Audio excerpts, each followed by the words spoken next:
लातूरमध्ये ओबीसी समाजातील तरुणाने मांजरा नदीपात्रात उडी घेत आत्महत्या केल्याची घटना घडली।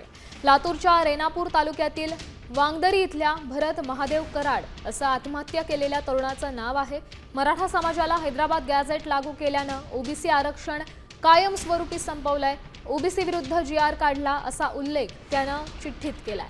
मांजरा नदीपात्रात उडी घेत आत्महत्या केली आहे।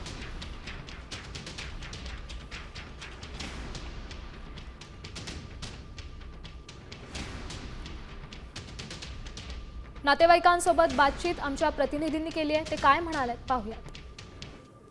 लातूरच्या रेणापूर तालुक्यातील वांगदरी गावातील एका ओबीसी तरुणानं जी आहे ती मांजरा नदी पात्रात घेऊन आत्महत्या केल्याचा प्रकार जो आहे तो परवा दिवशी समोर आला आणि त्यानंतर एकच खळबळ उडालेली आपल्याला पाहायला मिळाली।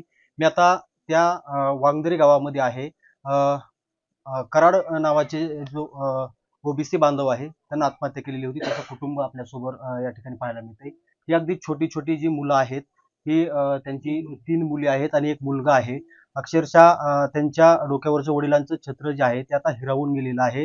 जर आपण पाहिलं तर एकीकडं राज्य शासनाकडून हैदराबाद गॅझेट लागू करण्यात आलं आणि त्यानंतर ओबीसीवर कुठेतरी अन्याय होतोय, ओबीसीचं आरक्षण संपतोय अशी भावना त्याच्या मनामध्ये होती आणि तशी चिठ्ठी लिहून त्यानं मांजरा नदीमध्ये उडी घेऊन आत्महत्या केलेली आहे। त्यामुळे आज मंत्री छगन भुजबळ हे देखील या गावाला भेट देणार आहेत, कुटुंबाशी बोलणार आहेत।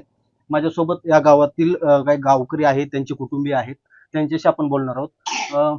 मला सांगा, आज आत्महत्या केलेली काय नेमकं त्याची परिस्थिती होती, कशामुळे आत्महत्या? साहेब, मी भरत कराड यांचा शेजारी आहे आणि ज्या दिवशी तो गावात इथं यायचा आणि ज्या दिवशी ज्या परिस्थितीला त्याला गावातली ज्यावेळेस घरातली कळायची त्यावेळेस त्यानं अक्षरशः येऊन सांगायचा की आता माझं काही खरं नाही, कारण मी एवढं कुटुंब घेऊन जगू शकत नाही।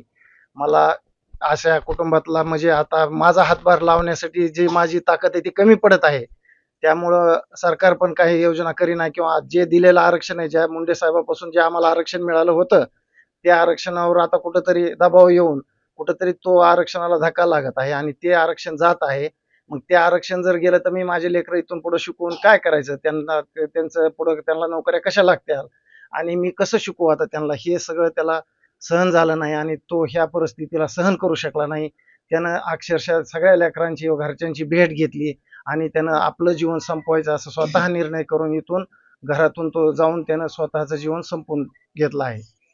काय काय तुम्हाला काय अनुभव आहे? कारण एकीकडे आपण बघतोय की मराठा आरक्षणाचा प्रश्न मोठा वाद निर्माण झालेला होता, आंदोलन झालेली होती, त्यानंतर आता ओबीसी समाजात देखील युवक आत्महत्या करतात। कारण ओबीसी आता सध्या भयावह परिस्थितीमध्ये आहे आणि मी लातूर तालुक्याचा अखिल भारतीय महात्मा फुले समता परिषदेचा लातूर तालुका अध्यक्ष आहे आणि भुजबळ साहेबाचाच एक कार्यकर्ता आहे। आता ओबीसीचं आरक्षण हैदराबाद गॅजेटनुसार जसं भरत कराड म्हणाले की त्या भीतीनं त्यांनी ती आत्महत्या केलेली आहे।